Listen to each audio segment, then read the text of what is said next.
Psalm 46:10. Be still and know that I am God.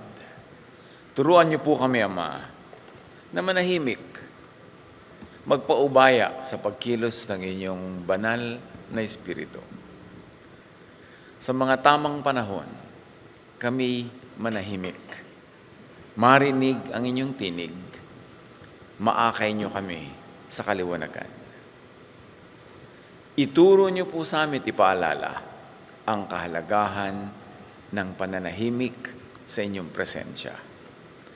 At ngayon po kayo ang mangusap, mangaral, magtuwid, magturo, magbigay ng kaliwanagan sa aming lahat. Salamat po sa ngalan ng iyong anak na si Jesus. Be still and know. Manahimik at malaman ang dapat malaman. Psalm 46:10, let go of your concerns. Then you will know that I am God. Ano ang mga concerns natin ngayon? Ano ang mga pinoproblema? Ano ang mga hinahanapan ng lunas? Ano ang hindi makita at maapuhap na kaginhawahan, kapahingahan, at kaliwanagan? Sabi, let go of your concerns. How to be still and know God. How to be still to know God. First, trust in God's constant sovereignty and power. Do not focus on momentary troubles. Huwag magtuon sa mga panandalian ng mga panggugulo na nanggagaling sa kapaligiran. See the big picture. Matthew 5:44-45, your Father in heaven causes His sun to rise on the evil and the good, and sends rain on the righteous and the unrighteous. What is Jesus saying here? That blessing is universal and constant. Laging nandun ang blessing ng Ama. Just find and receive it. Hindi nawawala kahit kailan.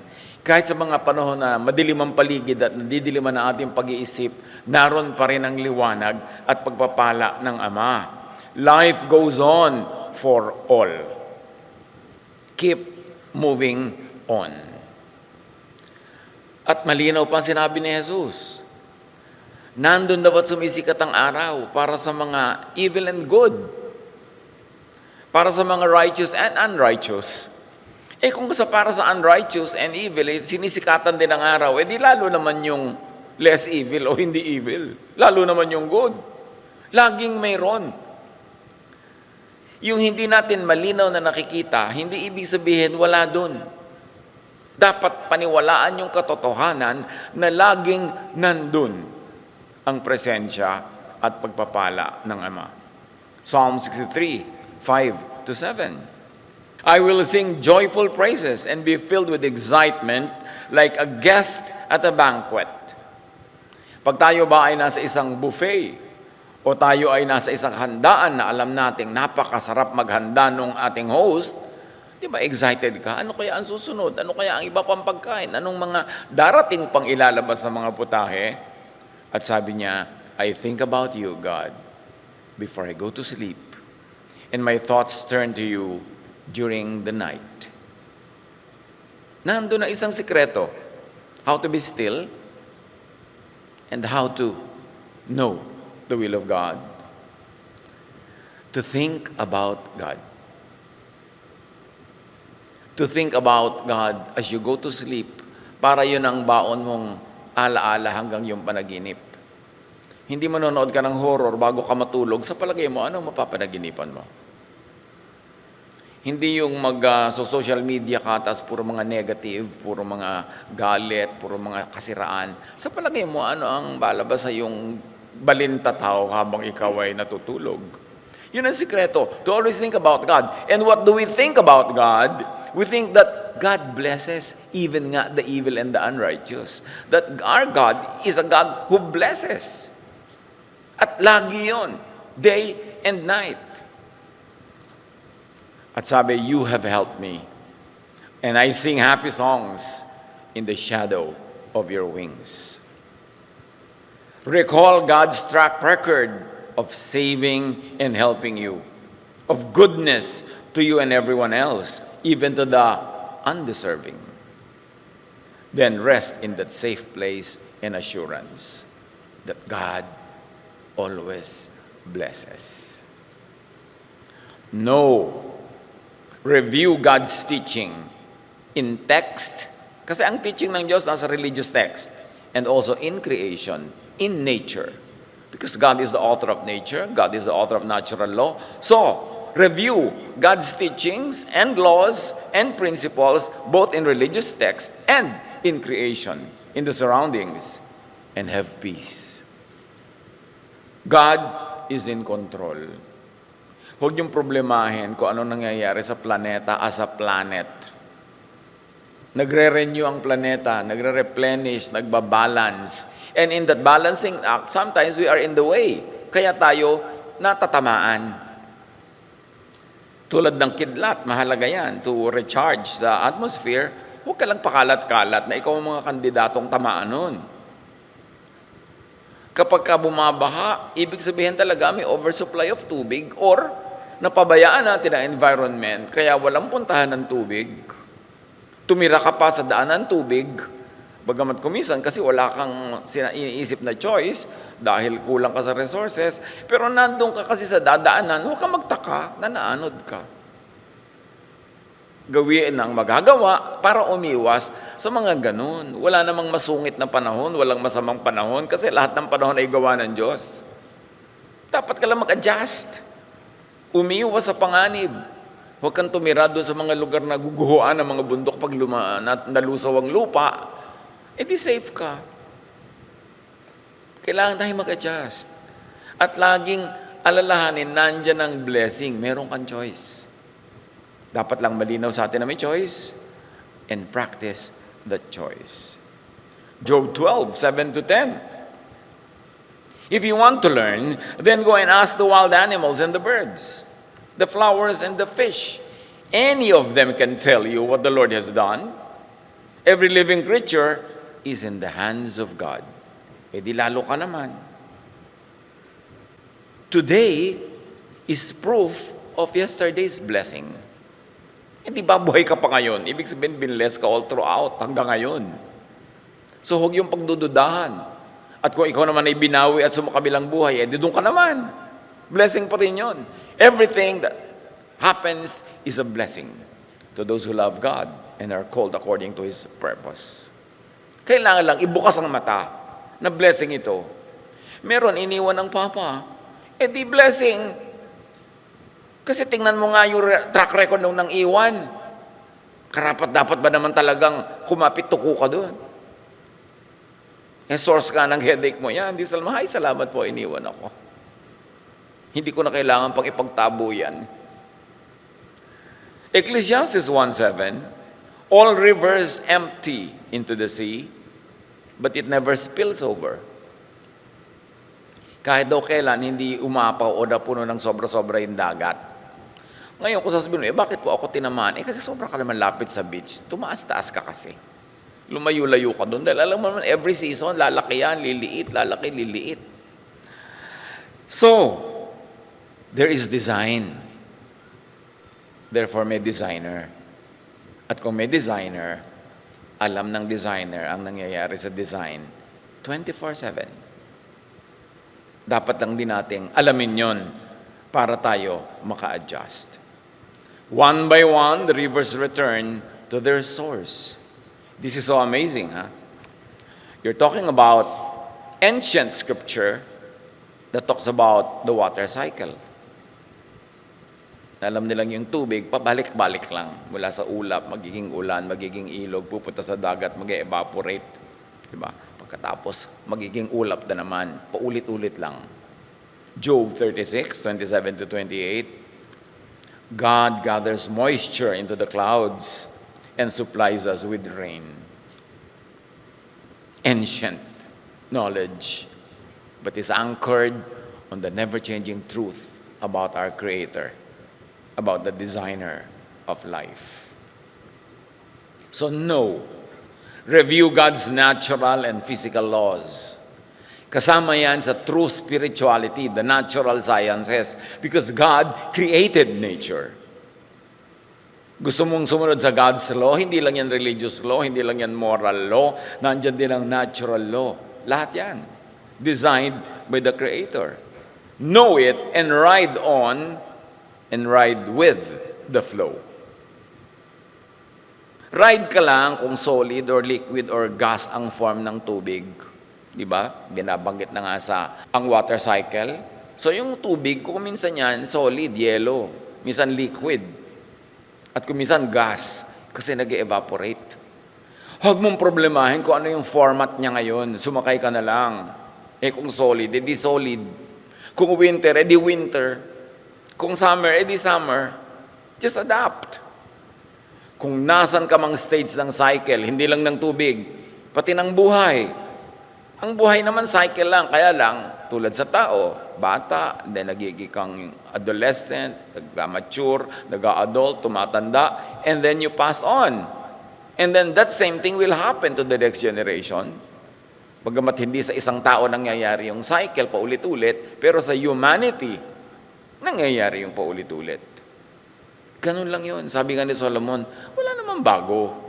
Huwag kang manibago dahil wala naman talagang bago. Dapat lang, alam mo kung ano mga naganap noon, anong nagaganap ngayon, na magaganap din yan uli. Sabi ni Solomon, there's nothing new under the sun. What is, was, and will be again.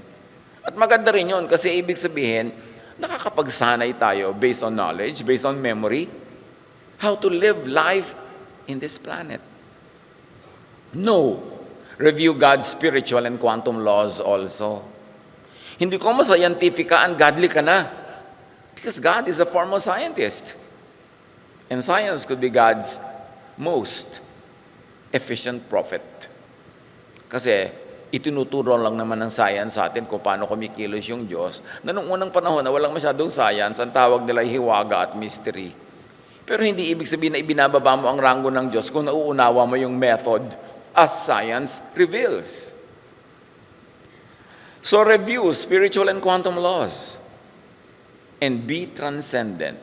Be above and beyond needless concern. The concerns which are passing at the moment. Hebrews 11:3. Because of your faith, we know that the world was made at God's command. We also know that what can be seen was made out of what cannot be seen. Mga profound statements. Sabi niya, alam natin, dahil sa ating pananalig, alam natin na nilikha ang sangsinukob sa salita ng Diyos. Alam din natin na lahat ng ating nakikita, nakakapa, nakahawakan, ginawa galing sa hindi nakikita at hindi nakakapa. What we visually understand came from something that used to be invisible or out of sight. The physical world was made from the spiritual world. The natural from the super or supranatural. Kaya pa sinabing, and God said, let there be light. Ang daming laman nun. Yung salita ay ideya. So ang ideya ng Diyos, inisip niyang magkaroon ng light, at yung light na yun, na nasa Kanya lang, sa kalooban lang niya, siya lang ang nakakakita at nakakagagap, biglang naging physical light na nakikita ng mga nilikha. There is this very important transport from the unseen to the seen world, from the spiritual to the material. And if you like to be scientific about it, from natural or classical physics into quantum physics, which is beyond measure of the physical sciences. Huwag matakot sa kanya mga aralin. Ngayon, kung hindi mo maintindihan, di wag. Pero yung mga nakakaintindi, pursue, study. Because room for improvement and room for knowledge is the biggest room in the world or in the universe. Hindi mo kayang ubusin yan. So huwag kang makontento na nandun ka lang sa isang madilim na sulok forever. Samantalang napakaraming liwanag at naliliwanag ang bahangin ng sansinukob na pwede mong maunawa kung magbubukas ka lang ng isip. Ang isip ay parang nakasarang bahay na may bintana na pag binuksan mo sa umaga ay pwedeng pasukin ng liwanag. Dapat buksan ang isip. Maraming hindi kita at hindi abot, pero relax lang. Hindi naman lahat nakikita at naabot agad. Pero hindi ibig sabihin wala yun doon. Ganon din yung pagpapala ng Diyos. Hindi natin laging kita. Kuminsan natatakpan tayo ng madilim na sunglasses, ng fear, ng doubt, ng concern or over-concern with what's happening in our immediate environment that we forget to look far and beyond. Para makita natin that overall, the big picture is this, that God blesses all the time. Colossians 1:17, God's Son was born before all else, and by Him, everything is held together. Pwede mo itong ma-appreciate from a spiritual standpoint na parang bugtong, parang talinghagang, di mo naman talaga maintindihan. Pero pwede mo itong ma-breakdown into scientific terms, physical configurations that could be more easily understood by those who seek. So understand God in spiritual terms, in natural terms, in supernatural terms, and even in quantum terms. Kasi sabi, if I climb to the heavens, you are there.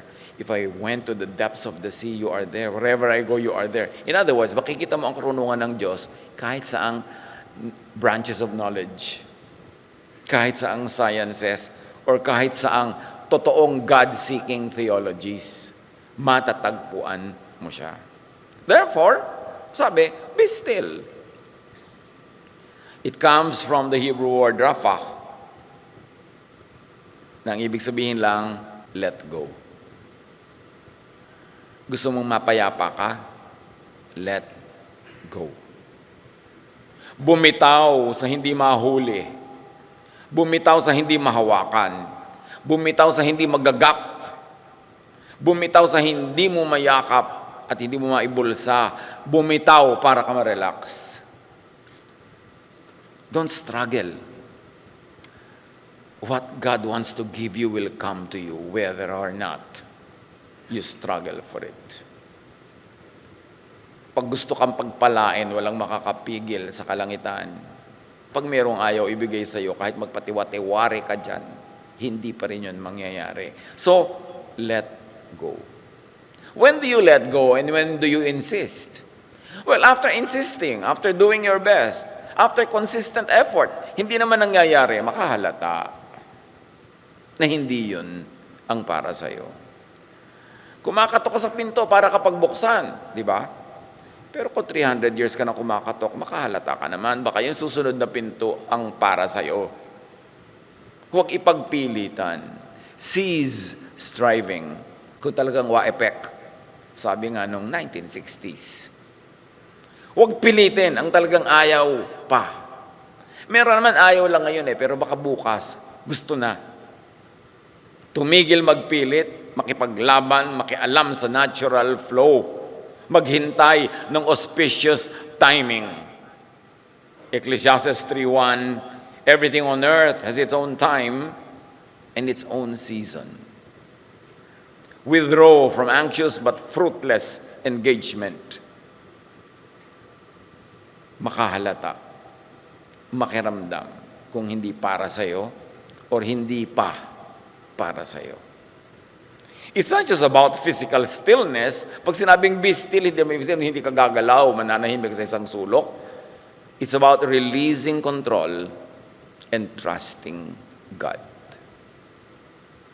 Concern tayo pag ang mga anak natin ay lumalabas ng bahay, ang inyong mga partner ay mahalabas ng bahay, magulang, mahal sa buhay, pero hindi ka naman Diyos. Kung nagawa mo na ang dapat mong gawin, magpaalala, magturo, mag-abot ng payong kung tag-ulan para may baon siya, naipanalangin mo na, ituloy mo na ang paglalaba kasi hindi ka Diyos. Wala pa yung mahal mo sa buhay sa inyong bahay. Gabi na, nagawa mo na ang lahat para turuan siya noon pa, ihanda siya, matulog ka na kasi hindi ka Diyos. Ipa sa Diyos. May mga bagay na binibitawan mo kasi hindi mo naman kayang hawakan. Hindi mo pinoproblema kasi wala naman sa iyo ang solusyon. There's a time to do things. There's a time to rest. There's a time to let go. Pati nga mahal natin sa buhay ng mga sumakabila na, release. Let go. Nagpunta na sa Panginoon, sumakabilang buhay na, di ka naman sasama. Ayaw mo pa. Let go. Huwag niyong pilit hawakan. Kasi may panapanahon ang buhay. At may panapanahon para sumakabila. Trust God to the point of resting from unproductive control and manipulation of the surroundings. Meron tayo kami sa mga pangarap sa buhay. Sabi nga ni Shakespeare, desiring this man's art and that man's cope, with what I most enjoy, contented least. Kung minsan sa kagustuhan mo na yung tinatamasa ng kapwa ay maging sayo rin, inaagawan mo, iniintriga mo, sinisira mo, sinisiraan mo, ginigiba mo siya para yung tinatamasa niya masambot mo, is not always a guarantee na masasambot mo nga yan. At kung sakali mong nasalo at naging sayo, kaya mo bang i-maintain? Alam nyo, may mga bagay na na-enjoy ng kapwa natin, hindi madali yun makuha. At lalong hindi madaling i-maintain. Naku, gustong-gusto ko yung magandang bahay ng kumare ko, maging akin nawa. O sige, naging sayo. Ito yung may bagyo't may sira, kaya mo bang i-prepare? Kaya mo bang ipalinis o linisin yan lahat? Hindi lahat ng hinahangad ay kaya nating i-maintain. Kahit panandalian, kung may mga nandadaya o nagso-shortcut ay naaagaw nila, ang tanong, mami-maintain ba? Because what is for me will come to me. Why? Because God who designed life and designed the universe knows the capacity of each one. And God knows the true need of each one. At alam din niya kung kanino ipagtitiwala ang anumang bagay. Huwag niyong hangarin ang hindi sa inyo. Ihanda ang sarili para yung kung ano yung para sa atin, pag dumating, ready tayong saluhin at i-maintain. Let go of engineering things and events. Yung mangiintriga ka para ikaw ang maging bida, maninira ka para ikaw ang mataas, it's not the way of God. And it's not sustainable. Ang atupagin natin sa buhay is what we can do within the limits of all the skills given to us by God. Kasi yun ang bagay sa atin, yun ang bagay sa atin, at doon tayo bagay. Kaya yung mga bagay na hindi mo makuha, hindi mo maintain, umaalis, hayae. Sabi nga sa Laguna, Isaiah 30:15, in rest is your salvation. In quietness and trust is your strength. Kaya yung mga truly strong, sila yung quiet. At sila rin yung restful. Kasi hindi nila pinipilit ang hindi naman ukol. How to be still and know God? Listen muna to and for that voice. For enlightenment, for guidance. Manahimik para makarinig. Psalm 37:7, be still before the Lord and wait patiently for Him. Do not fret when people succeed in their ways, when they carry out their wicked schemes. Sabi nga nila, weather lang yan. Uso lang siya ngayon. Pero kung mali ang nagpauso sa kanya, matatanggal din siya sa uso. May oras din, sabi nga ng matatanda. So do not react negatively to wicked people's seeming success, to the point of impatience and impulsiveness, to the point of doing something foolish. Kung minsan na-offend tayo, nagagalit, naiinip na yung mga mali ay maitama, tayo na tuloy yung nagtatama, hindi naman tayo yung Diyos. To the point that we do something that destroys not only them, but also us.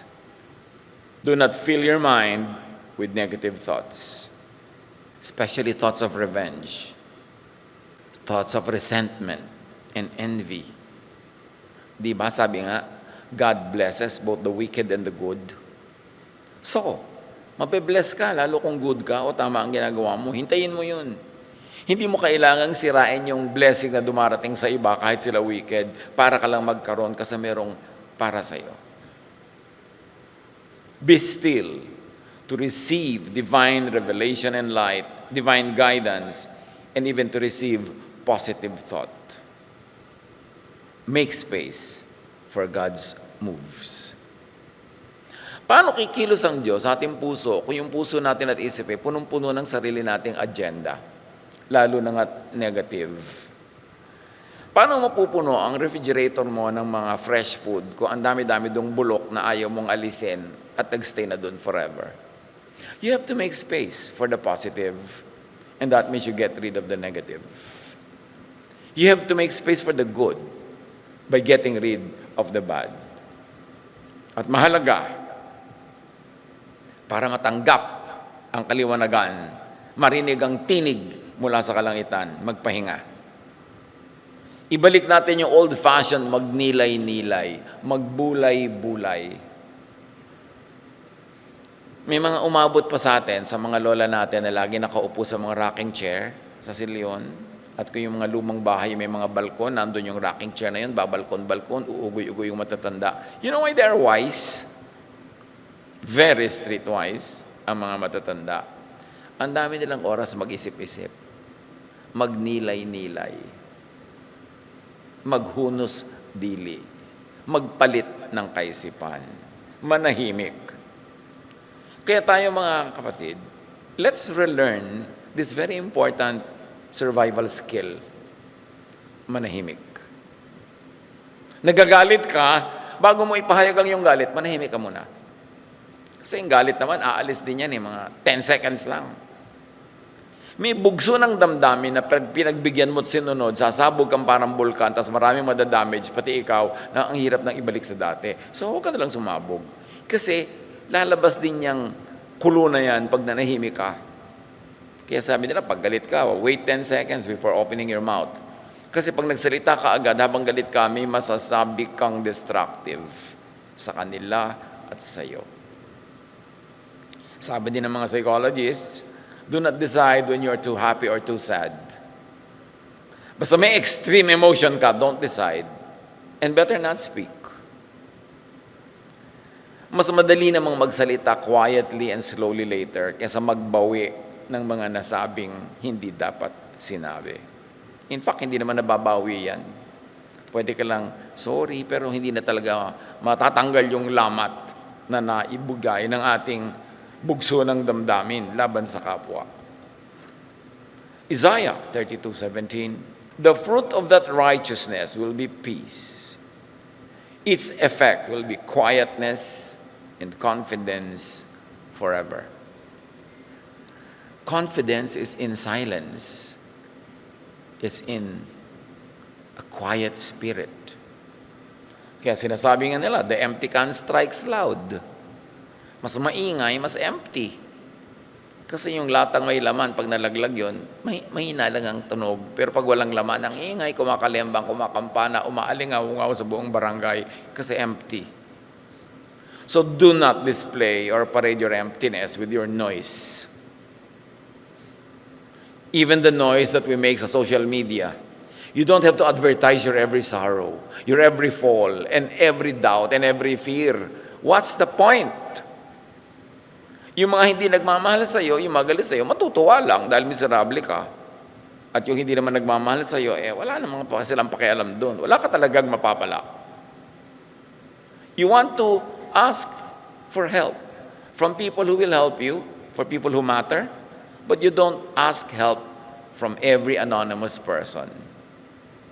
And sabi nga nila, every Facebook post is a cry for help.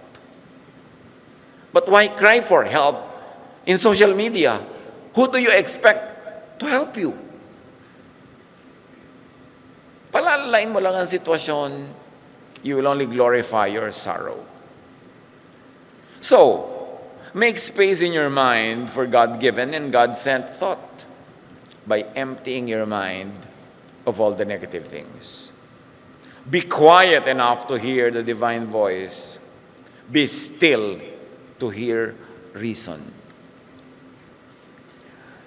The mind is more of a receiver than a producer of thought. Ang isip natin ay hindi yan factory of thought. Yan ay receiver of thought. So saan manggagaling yung thought? From the other world, from the spiritual world. And let's hope the thought that your mind receives is coming from heaven, not from elsewhere. The mind receives revelation, instruction, guidance, inspiration, direction. The mind is a contact and entry point from heaven to earth. The mind is portal of heaven to earth, of God to man, of spirit to the body. Studies in psychology suggest that we are not merely producers of thought, but also receivers of external influences that modify our mental states. Many thoughts and feelings arise from unconscious influences that we are not actively aware of. And can you imagine how much social media, how much the multimedia, and how much a whisperer can influence our thoughts? Binabantayan ng ating mga tainga at mata para napipili, nasasala, napipigil ang mga hindi dapat pumasok doon. Keep the mind free and open to heavenly messages, impulses, and frequencies. We are frequency. Actually, we are electricity also. We are energy. Therefore, we are frequencies. So, vibrate in the frequency of the divine. Kita nyo yung mga radyo, frequencies yan. Kaya may FM, frequency modulation, may AM, amplify modulation ba yun? O kung ano man. Diba? Ang ibig sabihin, frequency ang radyo. Ang lahat ng radio waves ay nandyan sa hangin. Pero yung istasyon na gusto mong pakinggan, halimbawa, DWBL 1242, 6 ng umaga, alam niyo na kung ano nandun.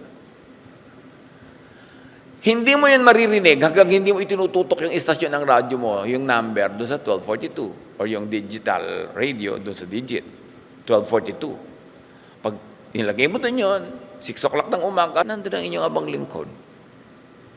Pwede tayong mag-ulayaw, kasi you tuned in. So yung radyo nyo, receiver. Yung frequency nasa hangin, matatanggap mo yun pag nag-tune in ka, same frequency. Ganon din ang tinig ng Diyos. Frequency yan. Kailangan matanggap mo as a receiver. Kailangan mag-tune in ka sa frequency ng Diyos. So saan tayo naka-tune in? Yun ang matatanggap natin. Mahalaga. Keep the mind free of unfruitful and needless activity. Parang radyo din, gumagaralgal, maingay. So, ipa-fine-tune mo para makuha ba ng malinaw na malinaw yung gusto mong marinig. Gandun din ang mind natin. Kailangan i-fine-tune. Kanino mo ba gusto talagang tumutok? Dapat nakatutok ka doon para yun ang malinaw mong marinig. Keep the mind free of vexation, of worry, of fear, of doubt. Dahil lahat yan, garalgal, kumbaga sa radyo. Static, noise. It will drown the true sound that you want to hear. So keep the mind free of needless stimulation. Hindi lagi nakaupo ka, bukas agad ng cellphone, kalkal lang, kalkal. Laging may stimulation, laging dapat may nadidinig, may napapakinggan, napapanood. Wala na tuloy space for God. Wala nang space for divine revelation. Too much social media, yan ang problema natin.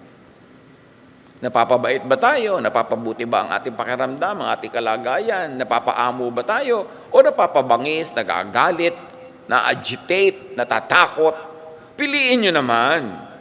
Makahalata kung ano ang nagiging bunga sa atin ng pinapanood, binabasa, pinapakinggan. Kasi dapat yung fruit ang ating tingnan. A good tree will not bear bad fruit. A bad tree will not bear good fruit. Ano ang fruit sa inyo? Ng pakikinig, panonood, pagbabasa ng kung ano-ano. Matthew 6:31 to 32. Don't worry. Only people who don't know God are always worrying about such things, meaning the needs, physical needs. Your Father in heaven knows you need all this. James 1:6-8. Anyone who doubts is like an ocean wave tossed around in a storm. If you are that kind of person, you can't make up your mind, and you surely can't be trusted. So don't expect the Lord to give you anything at all. Pag paiba-iba ang isip, pag sinisiklot-siklot ka ng mga alon na wala ka namang napupuntahan, kalog ka lang ng kalog, wala kang nararating, sabi, huwag kang umasa na makakatanggap ka ng kaliwanagan mula sa Diyos pag ang isip mo ang gulo-gulo. Kailangang patahimikin ang isip na yan. Subliminal advertising uses hidden or obscured images, sounds, or messages presented below the threshold of conscious perception to influence customer behavior.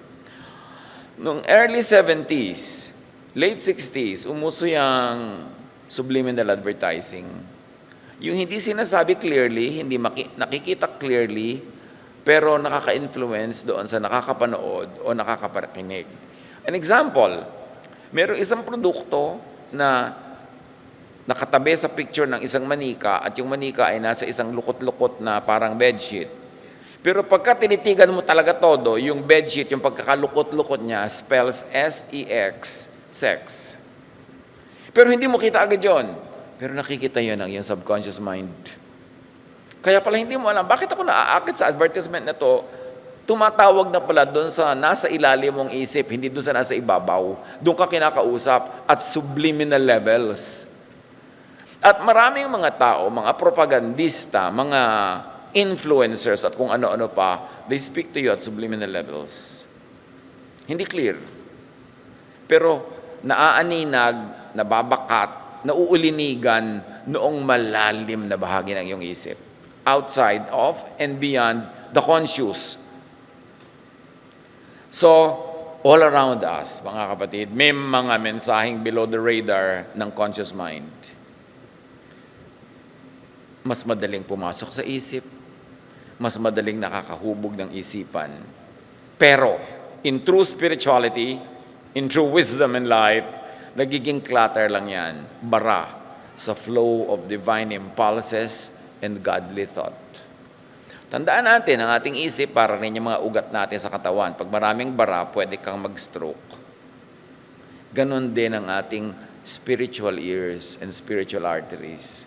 Pag maraming bara, pwedeng hindi makadalo yung dugo, hindi makadalo yung dugong galing sa Diyos, at magkabara-bara yan at makasama sa atin. Dapat maluwag. Piliin ang iniisip. Hindi yung sa ulado mo talaga, lahat ng birthday ng artista. Talaga. Aanin mo yun. Siguro isa o dalawa yung paborito mo. Yung sa ulo mo lahat ng mga dami-daming information. Remember, we are very informed in this generation. But are we wiser? Pieces of information that clutter our brain can actually get in the way of the few important pieces of information that really matter. So unclutter your brain. Huwag kang makinig makinig sa nonsense na chismis. Kasi bumabara yun pamparami ng laman. Pagkatapos wala namang katuturan. Pag darating ng tuloy yung tunay na mahalaga, wala ka ng lugar. Kasi binulag ka na nung naonang nakapunta doon. Hindi ko may naonang ideya na nag-squat sa loob ng iyong utak, ay gagawin mo na yung permanent resident. Dapat tanggal ka ng tanggal, erase ka ng erase, delete ka ng delete, or huwag mo na munang ipasok talaga. Be very selective. Namimili tayo kung sino ang papapasukin sa ating bahay, lalo naman kung papapasukin sa ating kusina, at lalo naman papapasukin sa ating mga bedroom. Pero namimili ba tayo ng mga kung ano-anong ideya na pasok ng pasok sa loob ng utak natin? Importante yun. Lalo nakakagulo, nakakatakot. Kaya katakot at takot lagi kasing nakikinig ng katatakutan. Proverbs 4:23, above all, guard your heart, for everything you do flows from it. Of course, the heart can also substitute for the mind. Guard your thoughts, guard your feelings, guard your heart, guard your mind. Kasi lahat ng gagawin mo sa buhay ay naguugat sa kung ano ang laman ng iyong utak. So, anong ilalaman natin dyan? Do not allow ungodly, negative thoughts to engage your mind. Huwag makipagtalastasan, makipag-usap ng matagal, makipagyakapan, makipag-romance with negative thoughts. Sabi nga ni Martin Luther, you cannot stop birds from flying over your head, but you can stop them from nesting in your hair. Hindi man maiiwasan. May mga negative thoughts sa parang ibong lumilipad-lipad sa ibabaw ng ulo mo, pero pwede mo naman silang pigilin na magpugad sa buhok mo. Huwag mong tagalan. Huwag mong entertain masyado. Dismiss it. Do not allow unfruitful labor to tire your body. Gaano karaming pampapagod ng katawan ang hindi naman kailangan? Itulog mo na yung oras mo kaysa ubusin mo sa kababasa ng mga nakakaiyamot na comment, sa kababasa ng mga sinasabi ng di naman matatalino. Bakit mo ilalagay sa loob ng utak mo yung mga hindi katalinuhan na yan? Basura, kalat, wala na tuloy lugar para sa wisdom. Garbage in, garbage out, sabi nga nila. Proverbs 23:7, for as he thinks in his heart, so is he. Kung anong nakalagay sa kanyang isip, ganun ang magiging pagkatao niya. Our thoughts are shaped significantly by external stimuli and experiences. So do not be distracted. Romans 12:2, do not conform to the pattern of this world, but be transformed by the renewing of your mind. Huwag kang makiayon sa takbo ng sanlibutan ito, kundi babaguhin mo ang iyong isip. Magbago ka sa pamamagitan ng patuloy na pagbabago at pag-unlad ng iyong pag-iisip. This is a daily transformation, non-stop. So, be progressive, not conservative in knowledge.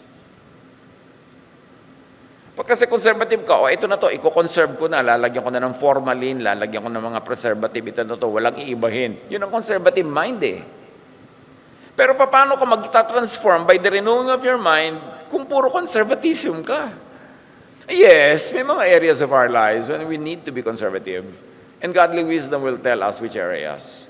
But in all other areas, we have to be progressive.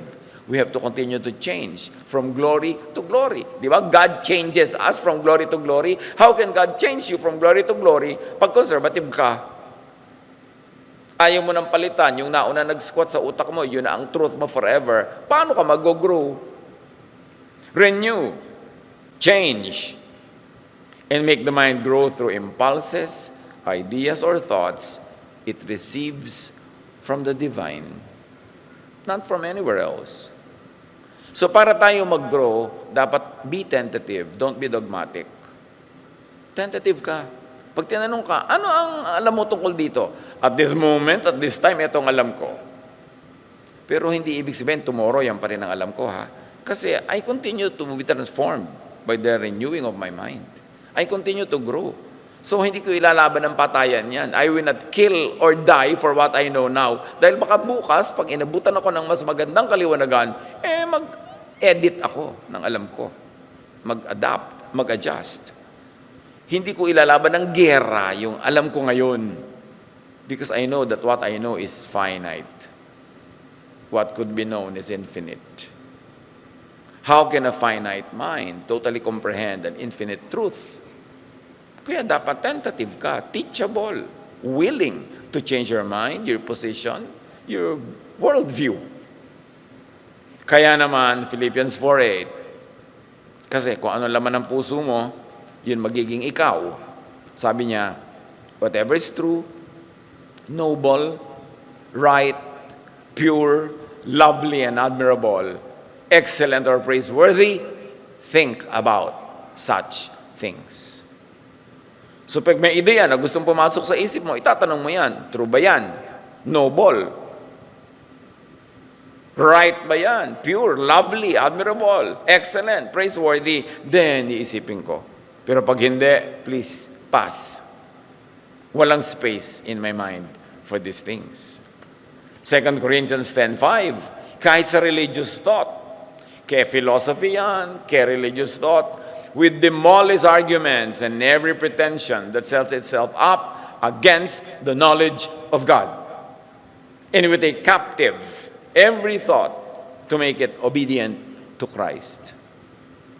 Pag sinimplify natin, apply this to theology, to belief, to philosophy, kailangan nakikinig lang tayo sa tunay na tinig ng Diyos, hindi kung kani-kanino. At sa tunay na tinig ng anak ng Diyos na isinugo niya para ituwid ang liko, itama ang mali, liwanagan ang madilim, linisin at dalisayin yung nakaukaw ng sari-saring pollution. Kaya in other words, pag sinabi natin yung 2 Corinthians 10:5, we demolish arguments and every pretension that sets itself up against the knowledge of God, and we take captive every thought to make it obedient to Christ. Ibig sabihin lang, i-Jesus filter ang lahat. Salain yan sa itinuro, sinabi, ipinamuhay ng Panginoong Jesus. Dahil siya ang truth. Siya ang way, siya ang life. Pag may mga teaching, no matter how old, no matter how established, pero anti-Jesus, ay hindi yan. Kailangan lumusot sa Jesus filter para ko yan lulunin at ipamuhay. How to be still and know God? Rid your mind of preconceptions, of bias and bigotry. And mostly, corporate religion is guilty of this. Yung sobrang preconception, kasi itong pinaniwalaan ng ninuno nun, therefore wala nang babaguhin. Sobrang bias, kami lang tama, kayo mali. Bigotry, mga masasama kayo, kami ang tama, kami ang makadiyos. Kaya, dapat lahat yan, lalo religious thought, Jesus filter mo. Para yan ang tool mo in the transformation of your mind towards more and more godliness. Rid your mind of inherited, hand-me-down, memorized ideas, teachings and doctrines, and vested interest. Isaiah 26:3, you will keep in perfect peace those whose minds are steadfast, because they trust in you, not in anyone else. In you, not in other people's ideas, especially those that contradict God's ideas. Be wary, be watchful. Maraming religious ideas are not really in conjunction with Jesus' ideas. Kaya nga dumating si Jesus para magtuwid. Ibig sabihin may liko. Kaya nga siya dumating as the way, ibig sabihin merong dead end. Huwag ka doon pumunta. Siya nga yung truth, ibig sabihin merong lie. Siya yung life, ibig sabihin merong death. Hindi lahat ng mga katuruan ay patungo sa way, truth, and life ni Jesus. Kaya kailangan tayong manuri. How to be still and know God? Stay away from biased and agenda-driven influences and influencers in all areas of life. Dahil napakaraming brainwashing tools. Kaya na'y media, kaya na'y school, kaya na'y religion, kaya chismisan, social session, ang daming nang be-brainwash dyan. Maraming pakawala ang kaaway everywhere para bihagi ng iyong isip. Para bumulong sa iyong tainga, bumulaga sa iyong mata, para takpan ang iyong mata, marami. Kailangan tayong manuri. Romans 14:13, therefore, let us stop passing judgment on one another. Ibig sabihin yan, kesa religious circles, passing judgment on everyone else, kesa sa philosophical circles, Anumang circles yan, let us stop passing judgment on one another. Instead, make up our mind not to put any stumbling block or obstacle in the way of a brother or a sister. So especially in a religious context. Sa kahaharang kumisan sa kapwa, matutuon tuloy, matutuon lang sa negative projects, sa destructive instead of constructive work. Kumisan sa kayawan mo na maangatan ka ng kapwa, sisirain mo siya ng sisirain, pati ikaw nasasaktan din, hindi mo alam, nadadamage ka rin. So, dahil ang ginagawa mo yung mangharang ng mangharang sa ginagawa ng iba, ikaw din, hindi mo maatupag ang pagbuo sa iyong sarili. Dapat yung mga ganyang pandadaya sa atin na sanlibutan, clear na.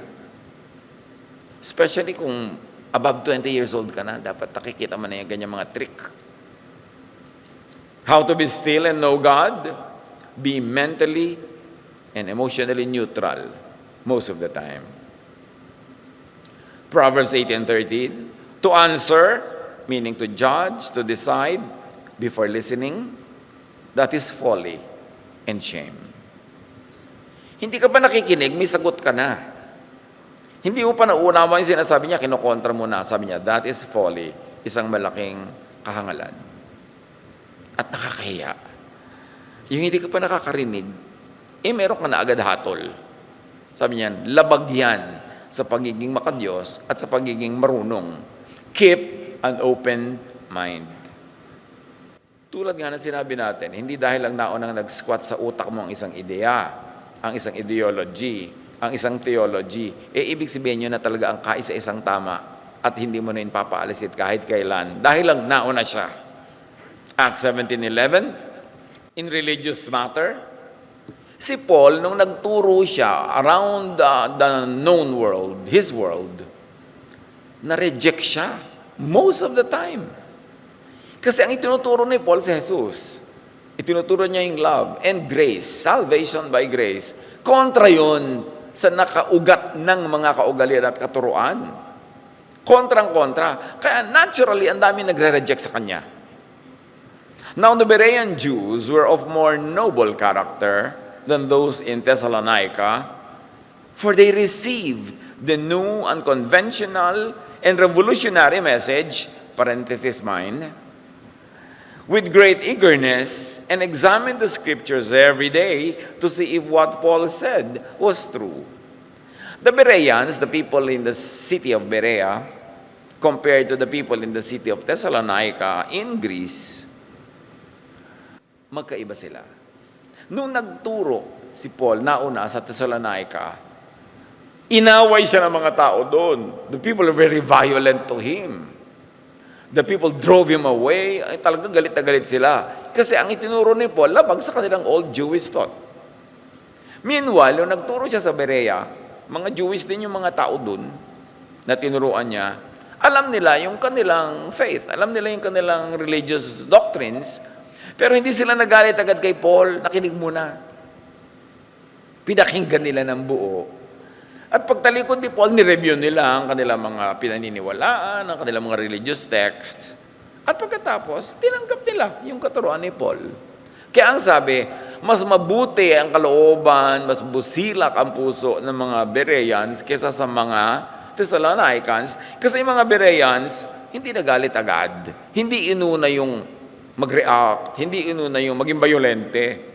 Their wisdom was in not being dogmatic, not in jumping to premature judgment, and not in jumping to rejection, drama, and violence. Kaya mga Bereans are known for that. Mapayapa muna silang nag-aaral na mabuti, unlike the Thessalonians na angry birds agad. At yan, nasa Acts 17, 1-12. Yung kwento. Ngayon, kung Berean ka, sinasabi mo, Berean ang iyong isip, ang iyong puso, dapat hindi ka angry bird. Dapat faithful ka to the spirit that the Bereans were praised for. Mahinahon, mapayapa, mapanuri, mapag-aral. Hindi judgmental agad. At lalong hindi galit. Iba ang true meaning studious and open-minded Bereans o dogmatic Thessalonians. So, tingnan mo muna, baka naman hindi ka Berean, Thessalonian pala. Suriing mabuti. Unbiased learners achieve higher levels of understanding and retention. Kasi hindi ka bias eh. Now, how to be still and know God? Open your mind to possible revelations, guidance, and instructions outside of your comfort zone. Outside of the so-called established truths. Kasi ang tunay na truth, hindi yan natatakot ma-challenge. Kasi ang truth will always prevail. Not immediately, not instantly, but at the end of the day, yung totoo pa rin ang mananaig. So dapat hindi insecure yung nagsasabing meron siyang hawak na truth. Proverbs 2:2-5, tune your ear to wisdom and concentrate on understanding.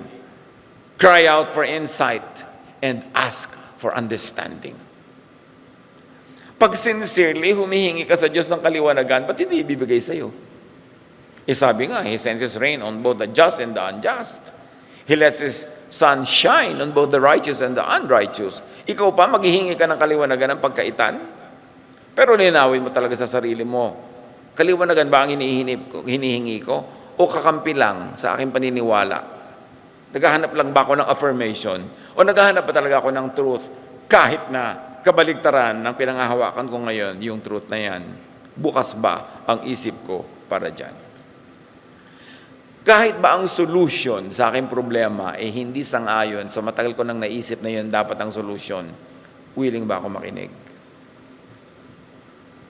Kahit ba ang sinasabi sa akin ng karunungan na nagmumula sa kaitaasan ay bitawan ko itong nakakapit tuko ako, makikinig ba ako? Para mga counselor at counselees. Maraming mga counselees, hindi naman humihingi ng payo. Naghahanap lang ng kakampi. Naghahanap lang ng affirmation na yung dati na nilang naisip na gusto nilang gawin, yun na nga ang tamang gawin. Kaya pag nagpapayo ka ng kabaligtaran doon, nagwa-walk out. Hindi counselor ang kailangan lang nila ng kakampi. Kaya linawin, ano ba talagang gusto natin? Test, filter all information, and impressions. 1 Thessalonians 5:1, but test them all. Hold on to what is good. Listen. Feel for peaceful and harmonious alignment. Paggaling sa Diyos, ang bunga, kapayapaan, katahimikan ng puso, pahinga, makiramdam. Kung minsan, nag-commit ka sa isang bagay na gulong-gulo tuloy yung isip mo, hindi ka masaya, meron kang anxiety, get out of that commitment. Makinig ka, kasi malalaman mo kung ang bunga sa iyo ay kapayapaan. And most of the time, ang kapayapaan ay nasa pagbitaw sa dapat bitawan. Hindi sa pagsunggab, pag-agaw, paghabol, tumatakbo palayo sa iyo. Mapapagod ka lang. Makinig ka sa common sense. Kapayapaan ba ang bunga nito? Kaaway mo yung hipag mo, tama ka sa tingin mo, mali siya. Pero siyempre, sa tingin niya, siya yung tama, ikaw ang mali. Ano magbibigay sa'yo ng kapayapaan? Ipagpilitan yung gusto mo? Or just go your way and let her go her way para katahimik, para kapayapa? Kaya yun ang tanong, kapayapaan ba ang idinudulot sa akin itong mga hakbang na tinatahak ko? O hindi? Huwag ipagpilitan. Because the Spirit of God in us will tell us na hindi yan ang best for you. Makiramdam. Philippians 4:7, and the peace of God, which transcends all understanding, will guard your hearts and your minds in Christ Jesus. Pag galing kay Jesus, galing sa Ama natin at Ama ni Jesus, kapayapaan ang bunga, katahimikan, katiwasayan. How to be still? How to know that God is God, that God is truth, that God is peace, that God is love? Trust in God's sovereignty and power through all of life's challenges. Ano man ang kinakalagyan mo ngayon, alam yan ng Diyos. At kung yan man ay napakahirap, hindi yan permanent. Kahit nga napakaginhawa, hindi rin permanent. Kasi laging nagbabago ang lahat. Ang mahalaga, ipagkatiwala mo kung ano man ang meron ka ngayon, at kung ayaw mo yan, umasa ka na alam yan ng Diyos at hindi ka niya ilalagay dyan for no reason. Or hindi ka papayagang mapalagay dyan kung ikaw naglagay dyan for no reason. At pag nakita mo na yung lesson, the lecture will stop. Pag naunawa na natin leksyon na itinuturo sa atin ating kalagayan, di titigil na yung pagtuturo. So unawain, di ba merong grade 1, 7 taon na, nakaka-7 taon na grade 1 pa rin. Kasi hindi niya natututunan magbasa. So paulit-ulit. Kaya kung anong mga problema niyo mga kapatid na paulit-ulit, hindi niyo palang natututunan yung dapat malaman. Kaya paulit-ulit yung lesson. Kaya ikaw, repeater. Lalo sa pag-ibig, repeater talaga, veterana na. Pero hindi pa rin natututunan. So bukas uulitin na naman lahat yan. Makiramdam. Be still. Let go. Release. Withdraw from anxious activity. Be quiet to listen for God's voice. God bless us all.